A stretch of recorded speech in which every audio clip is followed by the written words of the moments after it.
Always a great sight. Friday nights live here at Veterans Memorial Stadium in downtown Snohomish. Again, the AWESCO pregame show. Joined by the voice of the Mountlake Terrace Hawks, Steve Willits. Tim, let's talk a little bit, and we can get Steve to chime in here. Let's talk about some individuals, some things you want to watch tonight for these Glacier Peak Grizzlies. Well, a couple things from last week that I noticed.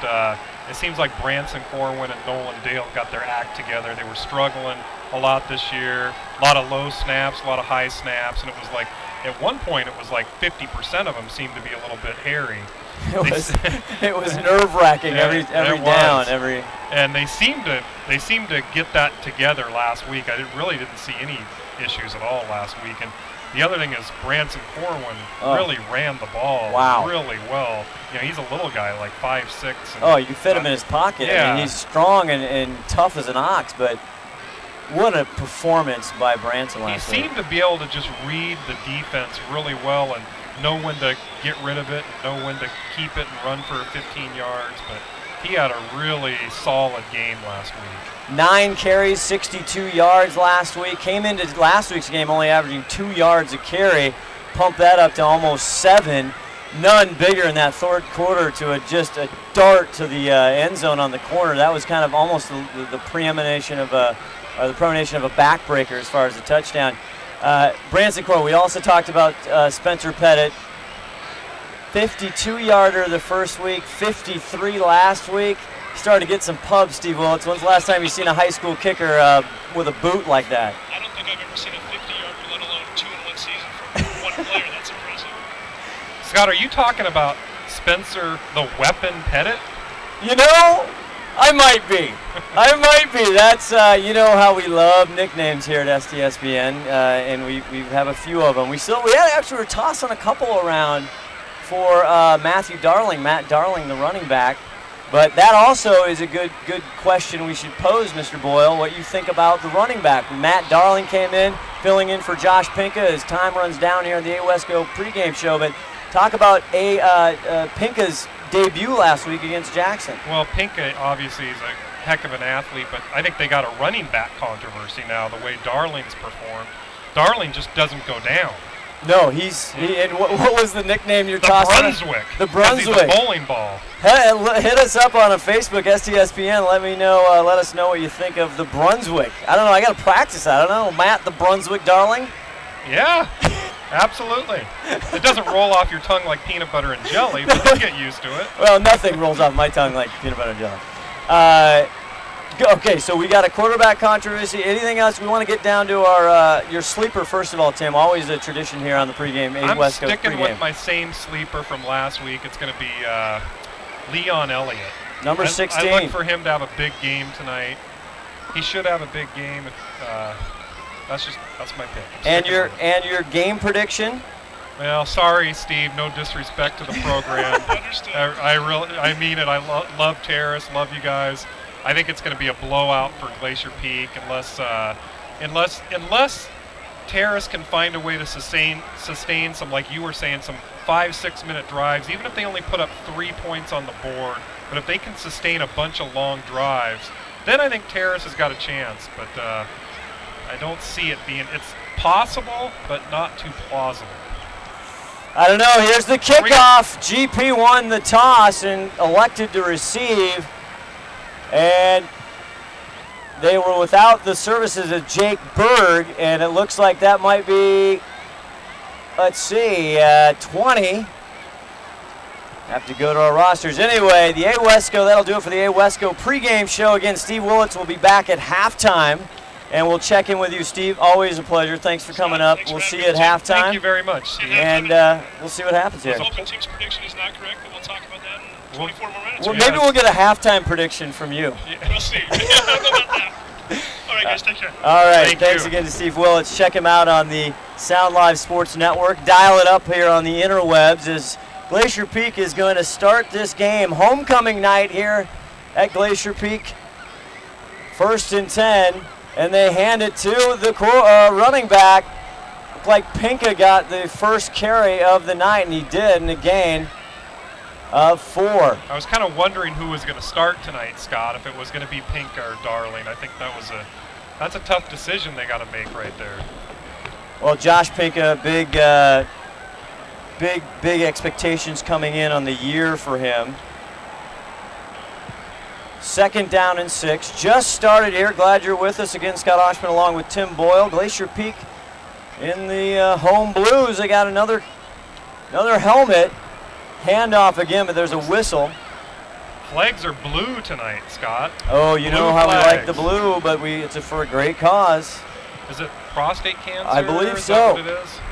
The problem, I'm fine with the blue flags. The only problem is you can't see the darn things. Yeah, no, they're tough, but that's why we have you. You're a Swami. It's like you have an intuition. You just know they're coming. I can feel it. Laundry on the field. So it's a false start on GP, so that'll back him up another 5. It's going to make it 2nd and 11 for him. 11 left here in the first quarter. Again, the Hawks, Mountlake Terrace in the white, as Branson Corwin with Pinka in the backfield. Takes it, a quick handoff, but no, he fakes it again. Branson getting great work, and he pops the ball out. Fumble, I think GP recovered. It actually might be a break for GP there, Scott, because I think it went forward about 2 yards. They're not going to give him any forward Ooh, bad spot. Wow, that's going to end up a 3rd and 4. They're going to say he was down by contact. Brett Porter, 54 for Terrace. That was the right call, by the way. He was down by contact. Branson getting awfully good at that hide and seek. Now through the air, the first time it's complete to Big Nick Allen across the 45 to the 40. Still on his feet, knocked out of bounds near the 35. A great pickup for Big Al. And Nick Allen, we've talked about him many times. He's kind of fighting to get in this mix and make a name for himself out there. Branson Corwin beat everybody on the ground. We talked about that in pregame last week. 11 for 23, though. 1 touchdown, 116 yards, had 1 INT. So Branson doing a great job on both the ground and air attack. Pinka in the backfield. Now 1st and 10 at the Terrace 36. Hines in motion. Does hand it to Pinka. Pinka rips through the middle, a pickup of 2 or 3. Austin Bates on the coverage there on the tackle. A little bit like we saw last week in the second half. It's starting out mostly a running game for GP. So 2nd and 8, 10:04 left in the first quarter. Glad you're with us, stspn.com. Glacier Peak got through the first 3 games so far untouched. 3-0. All 4 A teams, too. Next is Bothell. Hines in motion. Fakes it now. Pitches it to Hines. We had a big game last week. He takes it down across the 30, the 29.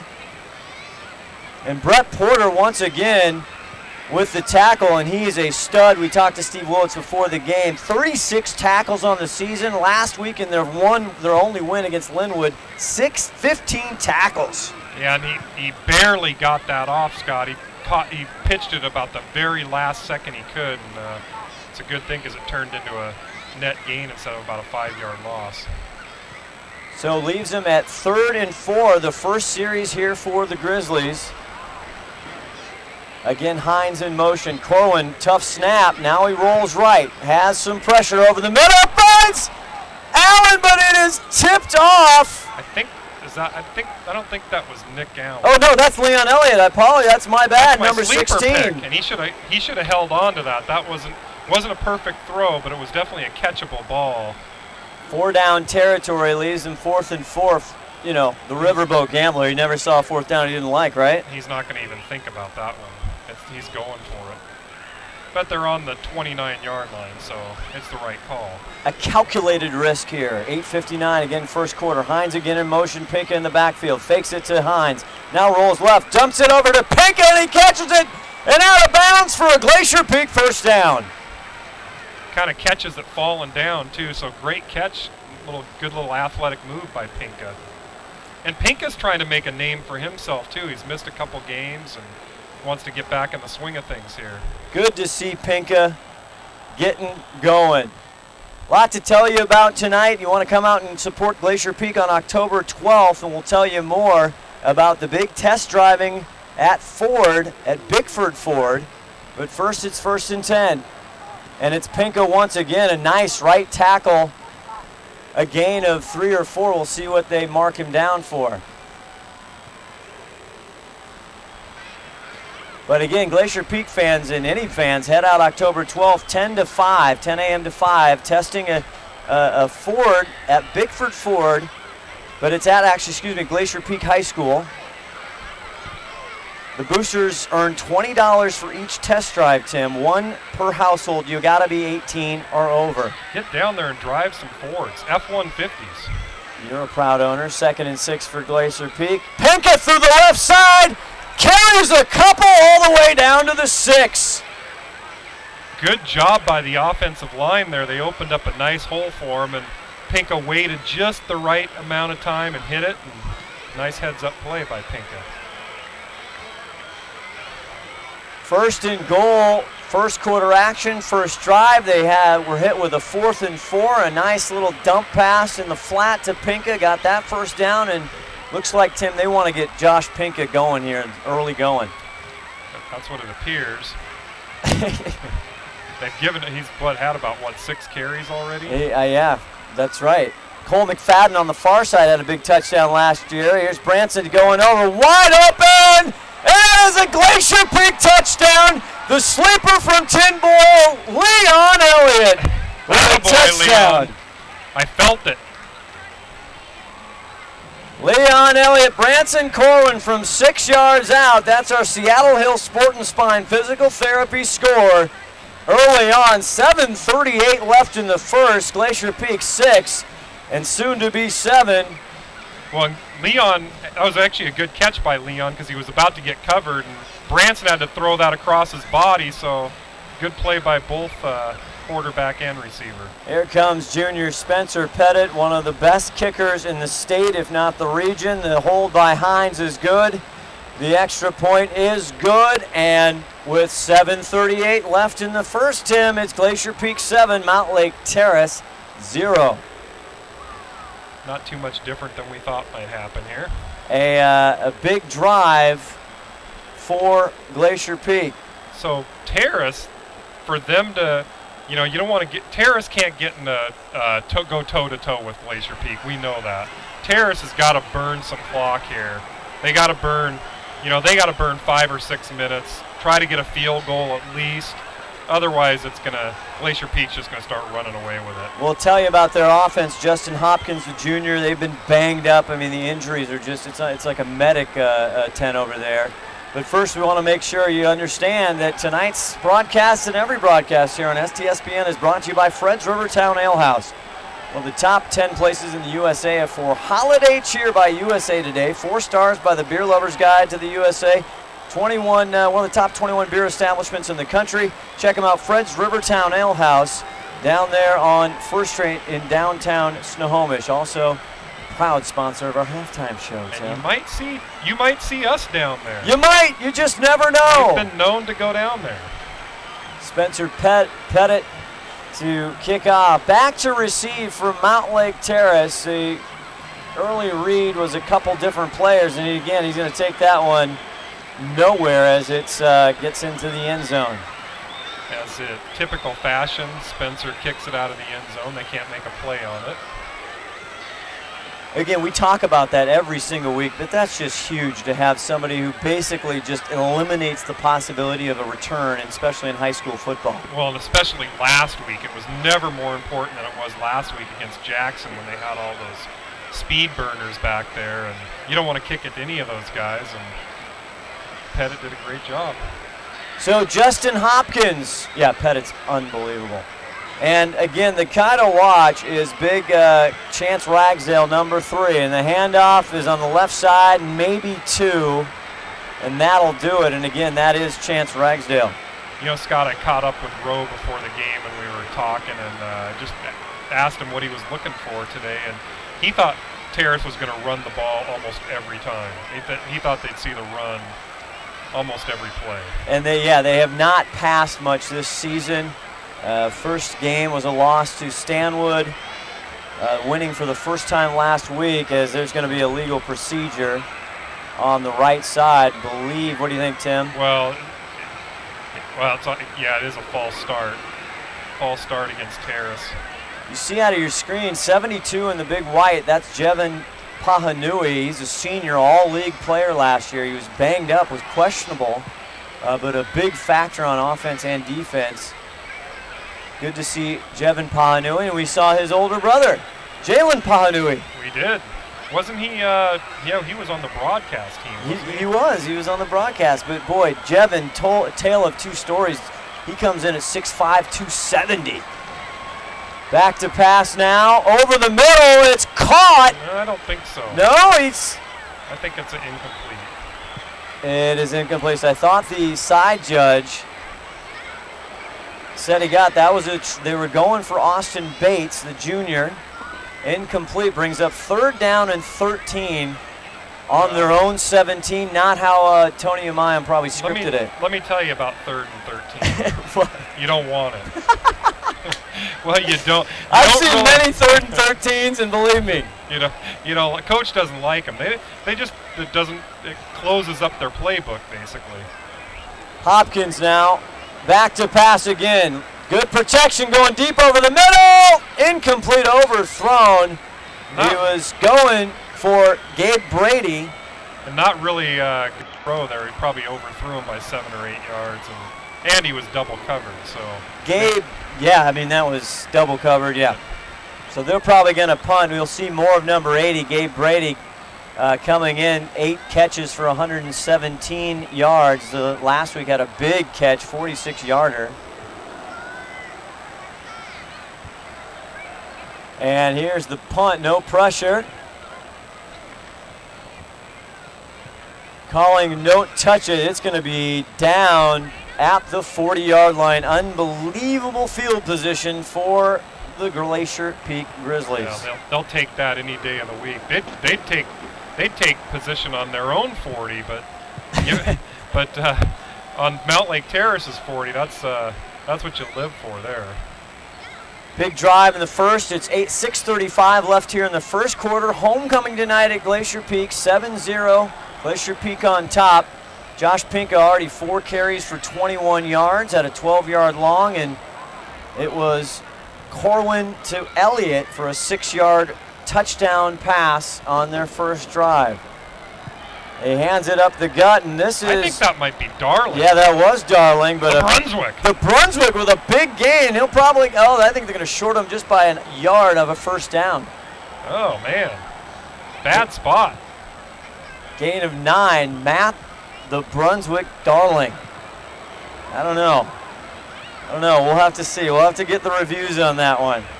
Any chiming in here in the booth? Or Eagle Eye Cunha, what do you think? I don't know. I don't know if they're feeling it, Tim Boyle.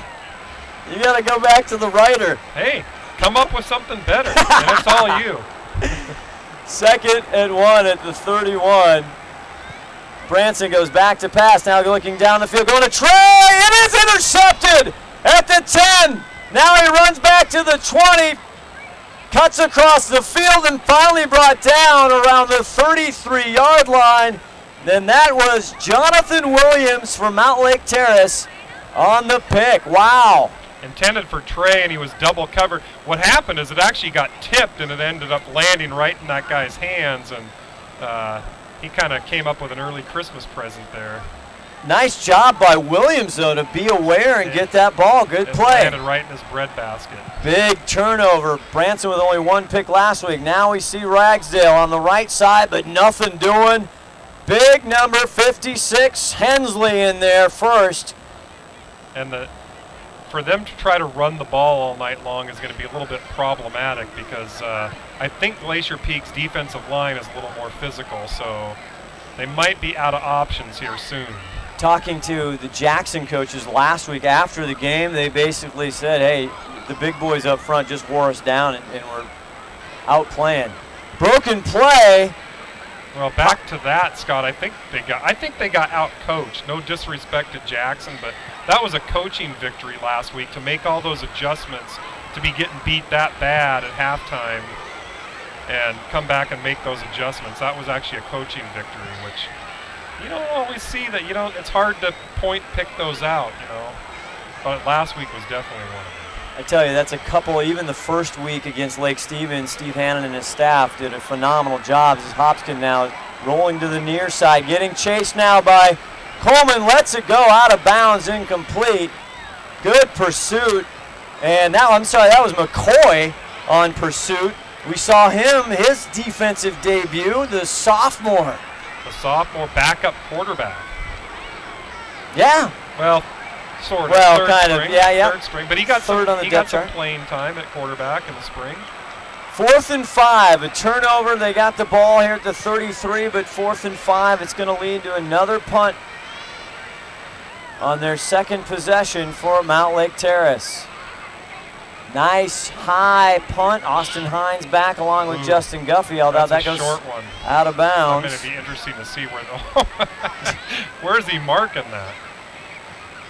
Well, that's a little more like favorable spot, but Glacier Peak's going to be able to start from the 45, their own 45-yard line, so excellent field position. And again, we talked about they're going to need, Terrace is going to need to sustain some drives. They're not being able to do that. I don't think they've gotten a first down yet, if I'm not mistaken. But, no, they have not. They're going to have to be able to chew some clock up because, hey, Glacier Peak can afford to throw an interception or two if Terrace can't do anything on offense. Not able to run the ball, pass the ball. 1st and 10 on the 45. Branson Corwin fakes it to Pinka. Now flips it out to Wong. Wong makes some nice moves, and he's finally crushed down in from the backside, but gets all the way to the 45 of Mountlake Terrace. Yeah, what happened is the defenders thought he was going to run out of bounds, and he kind of put in a little juke move like he did last week, and Wong doesn't really run out of bounds if he doesn't have to. No, we've seen some fancy footwork from Kainoa Wong on the sidelines. That stiff arm he laid that week was pretty. Brilliant. 2nd and 1, great 9-yard gain by Wong. Pink in the backfield, and he does hand it, and Pinka tries to keep the wheels moving. Then he will do that enough to get a Glacier Peak first down. Tackle again by Brett Porter. Josh Pinka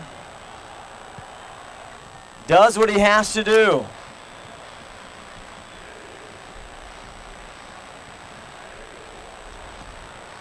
.344 left here in the first quarter. Welcome to STSPN. Scott Oshman along with Tim Boyle. 7-0 early going here. 1st and 10 for the Grizzlies. Jake Berg, good to see him back. He's in motion. The handoff on the right side to Pinka, a gain of 4.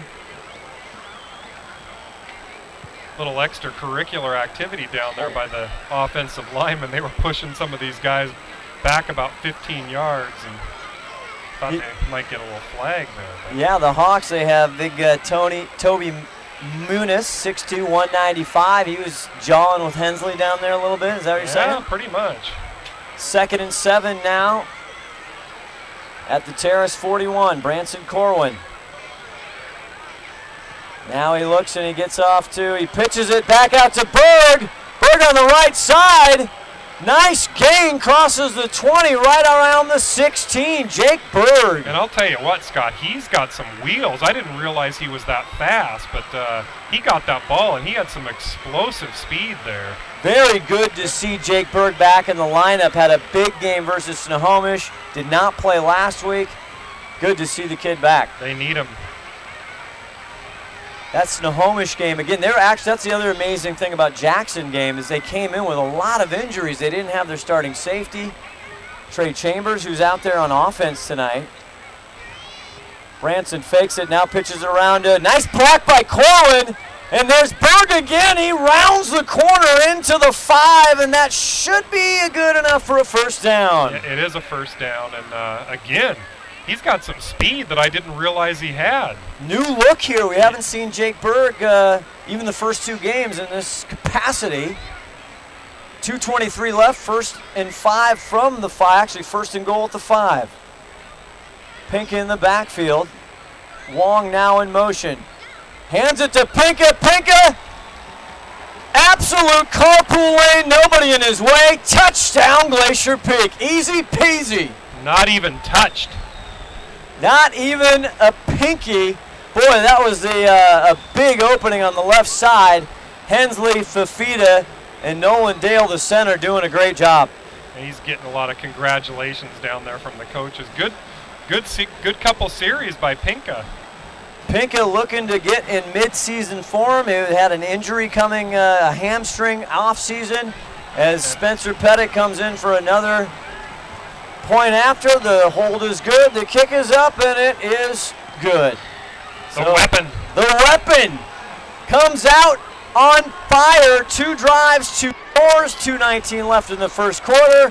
Our Seattle Hill Sport and Spine Physical Therapy score, Glacier Peak 14, Mountlake Terrace 0. We'll be back right after this. You're watching Glacier Peak football on the Snohomish Times Sports Network.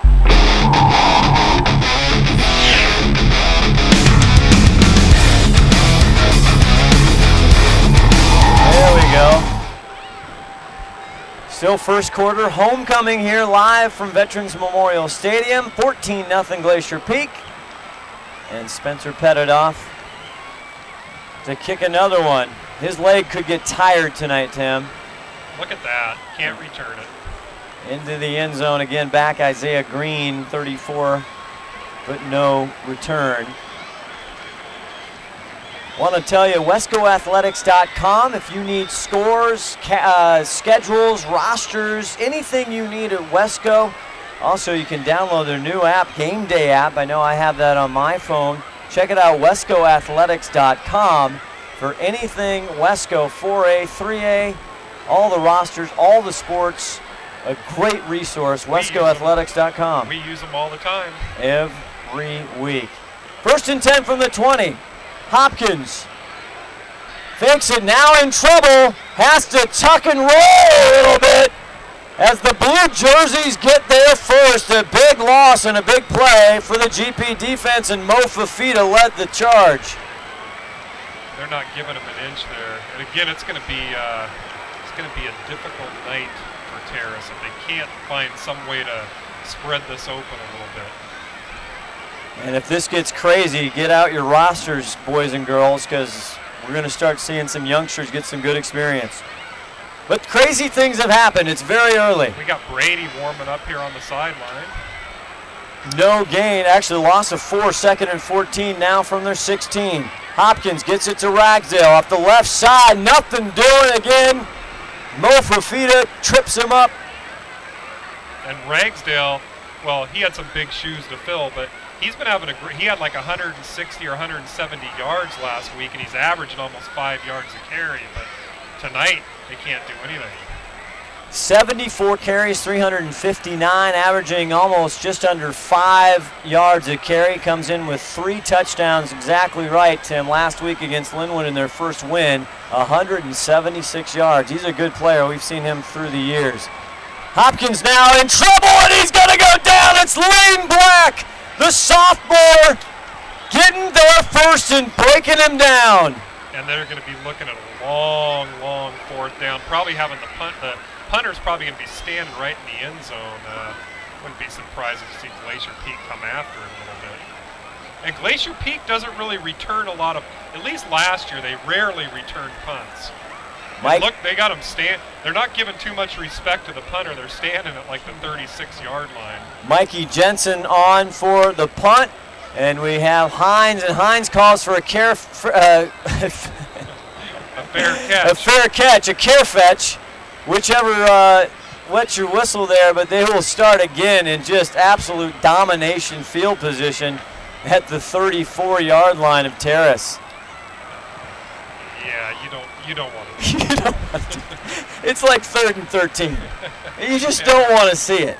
Well, I mean, it really, from the offensive standpoint, it opens, when you're getting all this field position, it really opens you up a little bit. You can kind of do whatever you want and almost practice some plays.